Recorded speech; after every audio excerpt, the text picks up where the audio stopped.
Assalamualaikum warahmatullahi wabarakatuh. Selamat datang kembali di channel Logika dan Pemrograman.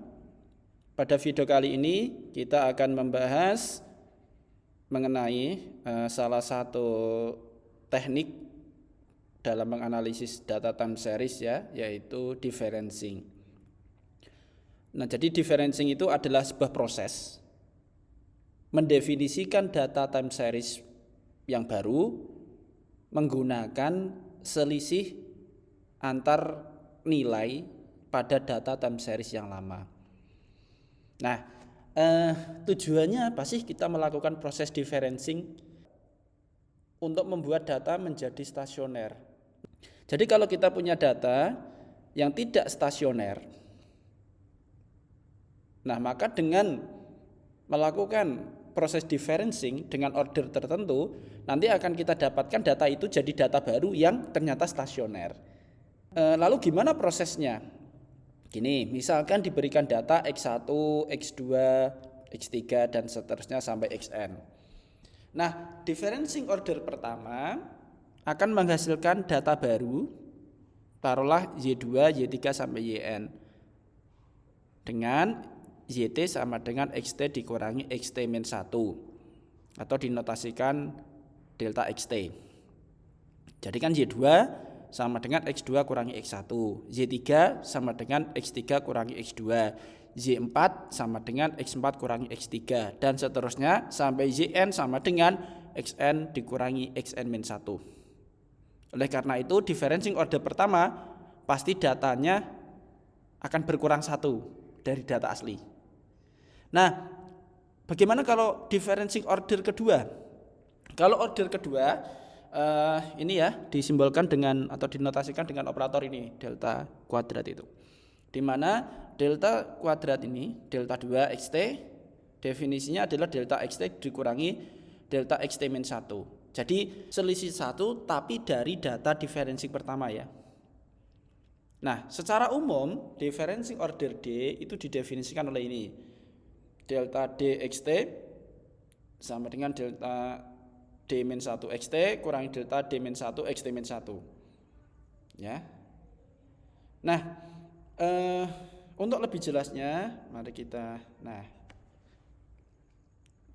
perjelas lagi ya pembahasan kita. Misalkan gini, kita punya data asli, data aslinya taruhlah X1, X2, X3, X4 dan seterusnya sampai Xn-1 Xn. Oke. Nah, ini banyaknya sebanyak n ya karena dari 1 sampai n. Lalu differencing order pertama, misalkan saya tulis gini div 1. Tadi kan mulai dari Y2. Y2 itu X2 kurangi X1. Nah, di sini saya notasikan X1 tapi X1 yang baru gitu ya, X11. X11 itu berarti X2 kurangi X1. X2 1 berarti X3 kurangi X2. X3 1 berarti X4 kurangi X3 dan seterusnya. Sampai mana ini berarti? Sampai Xn-1. 1 yaitu Xn dikurangi Xn-1. Kan berkurang 1 ya, dari 1 sampai N-1. Kurang 1 ya, berkurang 1. Lalu kalau order 2 mulainya dari sini berarti kan X1 yang baru X12 taruhlah itu X21 kurangi X11.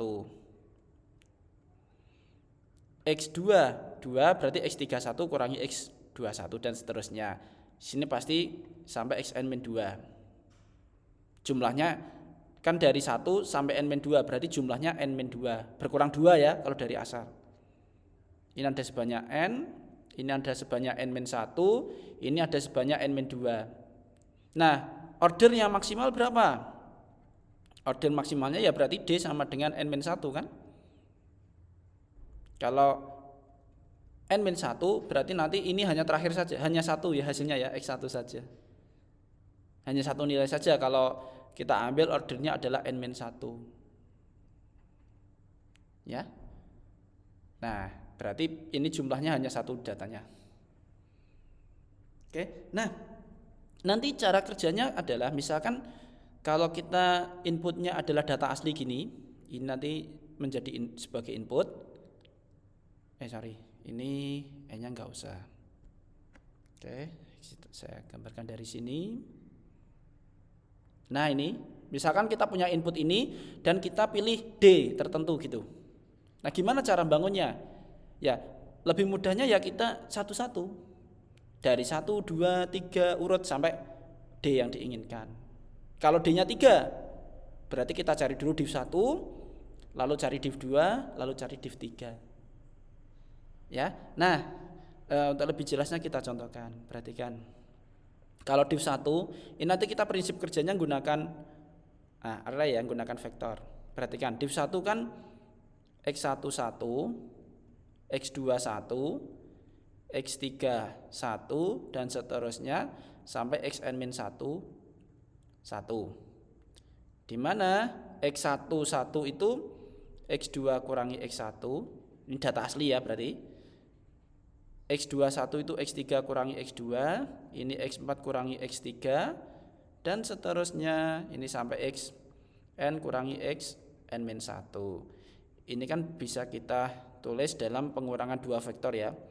X2, X3, X4 dan seterusnya sampai xn dikurangi vektor dari x1, x2 sampai xn-1.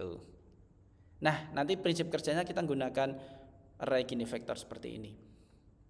Nah, untuk mencari div 2, nanti kita berangkat dari data div 1. Ya. Nah, dengan cara yang sama nanti, berarti kalau div 2 kan x1 2, x2 2 sampai terakhir xn-2. Ya. Sampai xn-2. Nah, sementara kita tahu x1 2 itu adalah x2 1 kurangi x1 1. X2 2 itu adalah x3 1 kurangi x2 1 dan seterusnya sampai xn-2. 2 adalah xn-1 1 kurangi xn-2 1. Nanti prinsip kerjanya sama vektor gini ya. Nah, berarti x2 1, x3 1 sampai xn-1 1 dikurangi vektor ini x1 1, x2 1 dan seterusnya sampai xn-2 1. Nah, perhatikan bahwa akhirnya yang div 1, kalau div 1 kan dari 2 sampai n kurangi dari 1 sampai n-1. Kalau div 2 itu dari 2 sampai n-1 dikurangi dari 1 sampai n-2. Datanya berkurang 1. Mengapa? Ya karena ini tadi jumlah datanya kan berkurang 1 ya. Setiap naik ordernya, setiap naik 1, maka jumlah datanya berkurang 1 kan? Ya. Nah, kita bisa sebenarnya kalau kita tahu algoritmanya kayak gini, kita bisa meng-create-nya ya.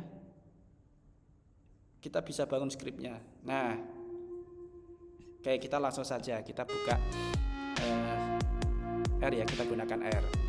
Seperti biasa, kita siapkan dulu tempat kerja kita. Oke, ini sudah di sini. Oke, sudah saya siapkan tempat kerjanya. Lalu kita buat skripnya. Kita buat skripnya. Di sini saya beri nama data div. Jadi outputnya ini namanya data div. Itu adalah function inputnya data dan juga D. Jadi ordernya ya D itu. Order berapa gitu pengennya. Inputnya data. Saya beri nama data gitu aja. Nah, n itu, n besar taruhlah, itu adalah length dari data. Artinya apa? Banyaknya input. Ada berapa itu? Itu n besar. Kita siapkan dulu data div. Data div ini kita siapkan tempatnya dulu. Data div itu vektor, nanti isinya 0 semua. Ini sebagai istilahnya nyiapkan tempat dulu ya. N dikurangi D. Mengapa n dikurangi D? Ingat tadi, kalau order 1 datanya berkurang 1. Kalau order 2 datanya berkurang 2. Makanya kalau order D datanya berkurang hingga menjadi n-d. Bisa dipahami ya. Nah, lalu for I dari 1 sampai D. Oke, nah ini. Lalu di sini saya simbolkan X. X itu data ke dari 2 sampai N dikurangi I-1 sampai dikurangi data dari 1 sampai N-I. Nah, nanti data yang baru adalah X yang terakhir ini. Jadi prinsip kerjanya gini. Kalau saya masukkan I-nya 1, berarti kan X itu data dari 2 sampai N dikurangi data dari 1 sampai N-1 kalau I-nya 1 ya. Artinya apa? X-nya adalah difference pertama. Berarti data yang baru adalah data difference pertama.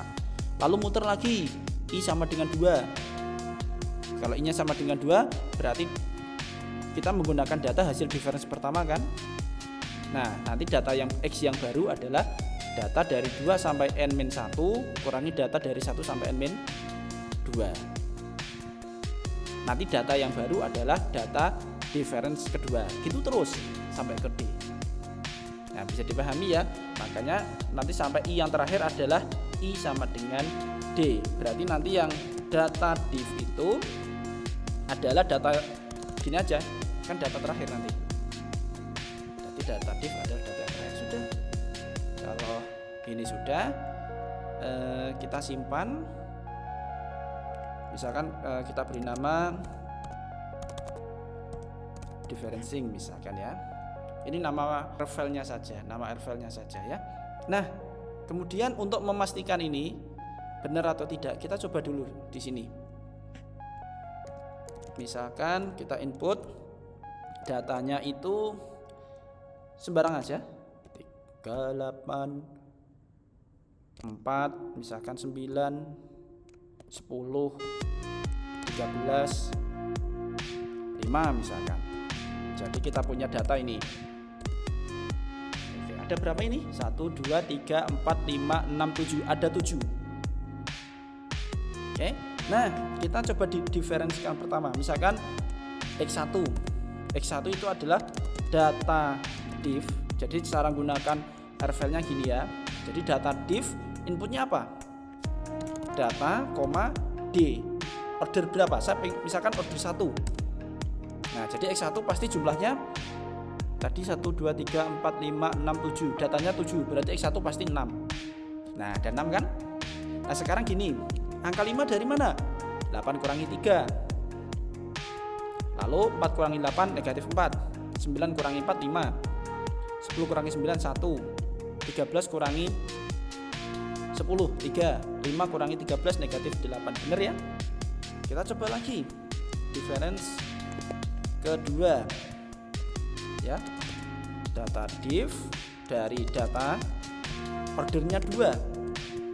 Kalau kita lihat order 2 berarti ada 5 ya. 1, 2, 3, 4, 5 benar ada 5. Nah, perhatikan. Negatif 9 dari mana? Dari negatif 4 kurangi 5. Ini sebenarnya bukan selisih ya. Tapi data sesudah dikurangi data sebelum. Itu sebenarnya bukan selisih. Kalau kita ngomongin selisih kan nggak ada negatif. Tapi maksudnya adalah data sudah dikurangi data sebelum. Dan itu suksesif ya, berurutan istilahnya. Ya. Berarti kan negatif 4 kurangi 5 berarti negatif 9. 5 kurangi negatif 4 9. 1 kurangi 5 negatif 4. 3 kurangi 1 2. Negatif 8 kurangi 3 berarti negatif 11. Betul ya? Nah, nanti dan seterusnya. Kalau satu lagi misalkan ya, satu lagi lah. Biar yakin betul ya.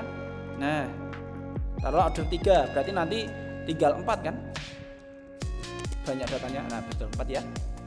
Dari 9 kurangi negatif 9 berarti positif 18. Negatif 4 kurangi 9 negatif 13. 2 kurangi negatif 4 positif 6. negatif 11 kurangi 2 negatif 13, betul ya? Oke, nah kalau sudah seperti ini berarti kita sudah punya script ya, coding untuk menentukan differencing dari sebuah data. Tinggal inputnya data, lalu ordernya pengennya order berapa. Oke, nah kemudian kita contohkan. Contoh, misalkan kita simulasikan untuk data ini.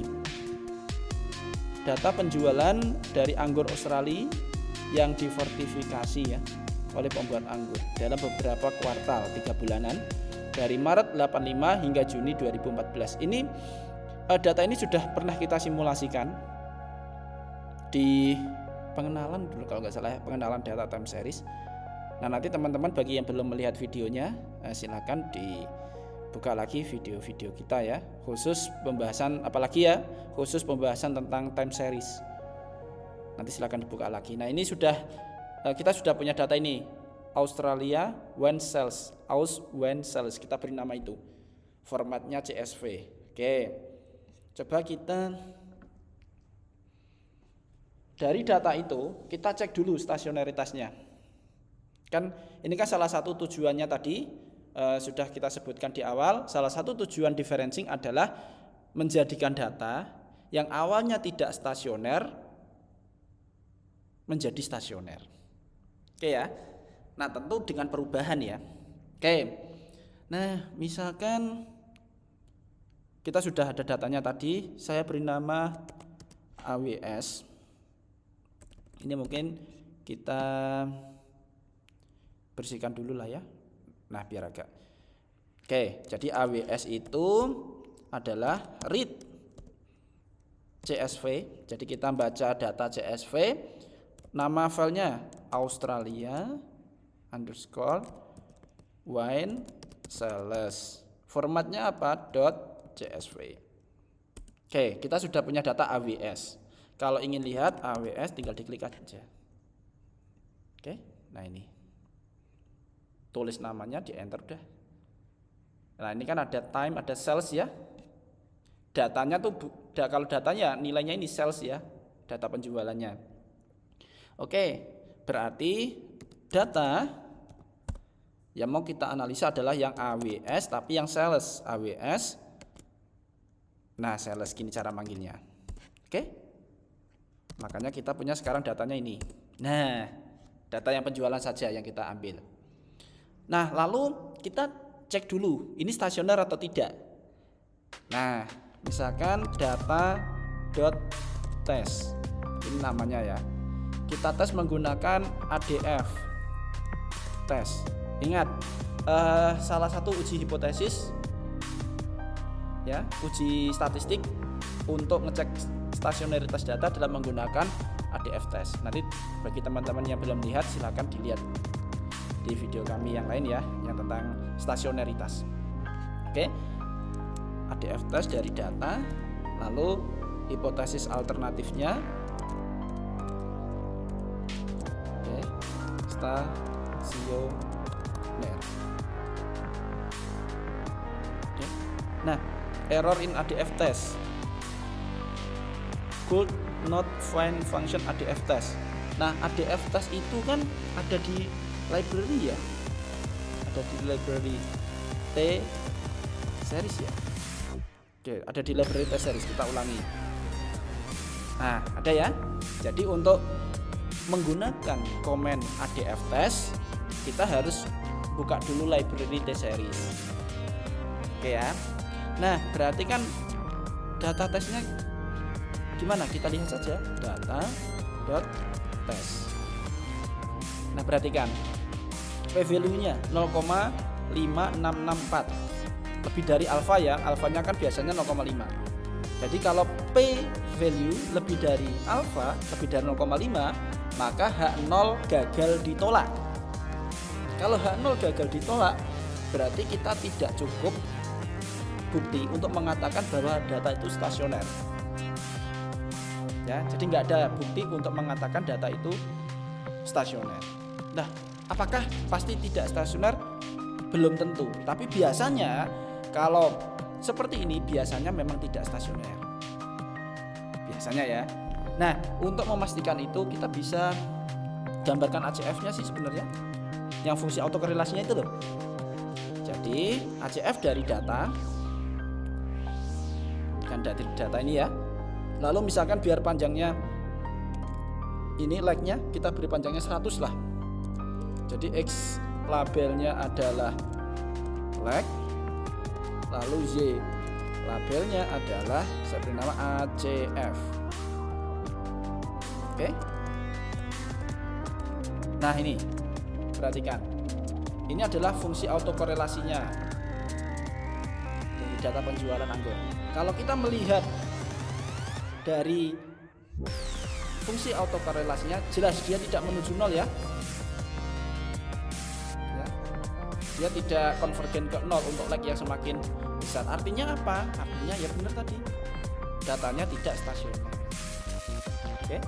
Nah, karena datanya tidak stasioner, nah coba kita gunakan teknik differencing ini loh, sehingga nanti kita dapatkan datanya stasioner. Oke, kita satu-satu dulu. Coba misalkan differencing order pertama ya, yang D-nya sama dengan 1, berarti kita bikin data baru. Jadi misalkan apa ya, misalkan data 1 misalkan namanya. Data 1 itu adalah data diff, jadi differencing dari data asli order 1 gitu ya. Itu nama kita beri nama data 1. Oke. Ini hasil differencing. Nah, lalu setelah itu kita cek dulu stasioner atau tidak. Caranya gimana? Yang gunakan ADF test dulu ya. Misalkan data 1 tes itu adalah ADF tes dari data 1, lalu alternatifnya ini stationary. Oke, perhatikan di sini P value smaller than print value. Artinya apa? Ini data 1 tes. Nah ini loh, P value-nya 0,01 kan, tapi tadi sebelumnya ada warning message apa? P value smaller than print value. Artinya apa? P value yang asli itu sesungguhnya jauh lebih kecil daripada P value yang ditulis di sini. Artinya lebih kecil dari 0,01. Berarti kecil kan? Berarti pasti kurang dari alfa. Kalau dia kurang dari alfa, artinya apa? H0 ditolak. Kalau H0 ditolak, H1 diterima. Kalau H1 diterima, ya sudah datanya stasioner. Gitu. Berarti dari uji ADF ini sudah kita dapat simpulkan bahwa data differencing pertama itu bersifat stasioner. Ya. Nah, untuk memastikan kita bisa gambarkan ACF-nya. Nah, ACF berarti dari data 1 ya. Dari data 1. Nah, perhatikan jelas ya. Walaupun dia positif negatif. Nah, ini kan ada yang positif, ada yang negatif kan. Tetapi terlihat jelas bahwa semakin like-nya besar, dia semakin konvergen ke 0 kan.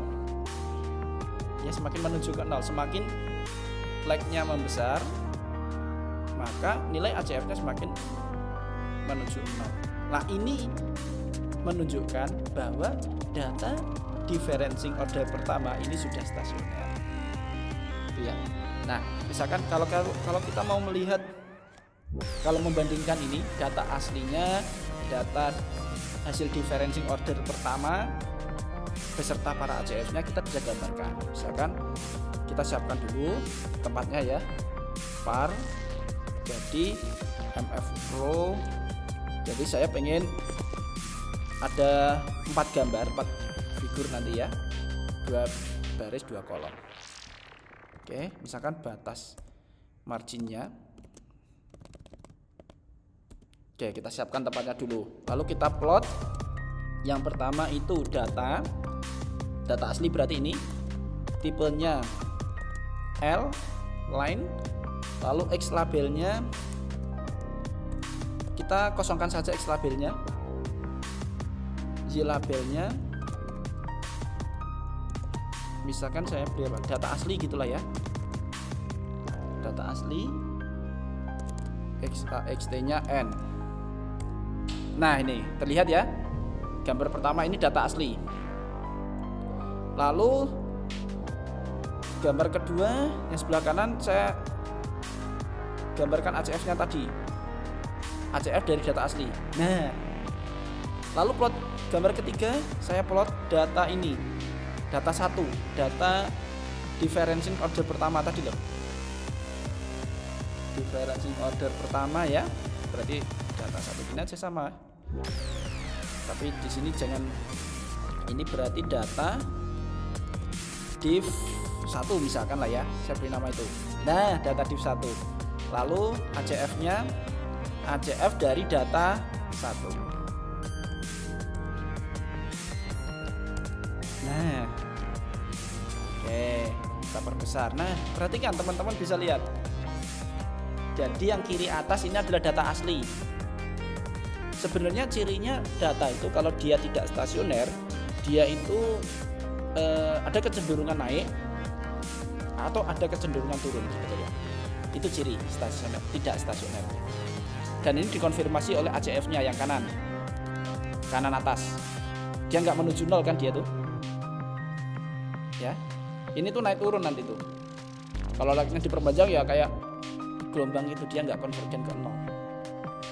Oke, sementara yang data hasil differencing order pertama yang kiri bawah, nah ini ciri stasioner tuh dia. Oke lah naik turun, tapi dia itu kayak di sekitar rata-rata gitu naik turunnya. Gak ada kecenderungan dia naik terus itu loh trennya, atau tidak ada kecenderungan turun terus itu loh. Makanya data stasioner itu dikatakan juga dia tidak punya tren. Trennya cenderung flat. Oke, dan ini dikonfirmasi oleh ACF-nya. Perhatikan. Yang kanan bawah. Nah, ini mendekati nol ya. Oke. Nah, ternyata untuk data penjualan anggur ini cukup order pertama saja data itu sudah menjadi stasioner. Apakah semua data pasti order satu saja? Tidak. Bisa jadi nanti data tertentu order 2, order 3, tetapi di rujukan yang kami gunakan memang kebanyakan order yang menjadikan data itu stasioner, kebanyakan order pertama memang. Kebanyakan itu. Makanya di hipotesis stasioneritas itu D sama dengan 1. Jadi hipotesisnya adalah kalau D sama dengan 1 itu datanya sudah jadi stasioner. Nah, itu ceritanya. Kenapa kok kalau uji stasioneritas kok hipotesisnya kok D sama dengan 1. Ya. Mungkin sampai sini saja pembahasan kita. Sampai jumpa di video-video berikutnya. Assalamualaikum warahmatullahi wabarakatuh.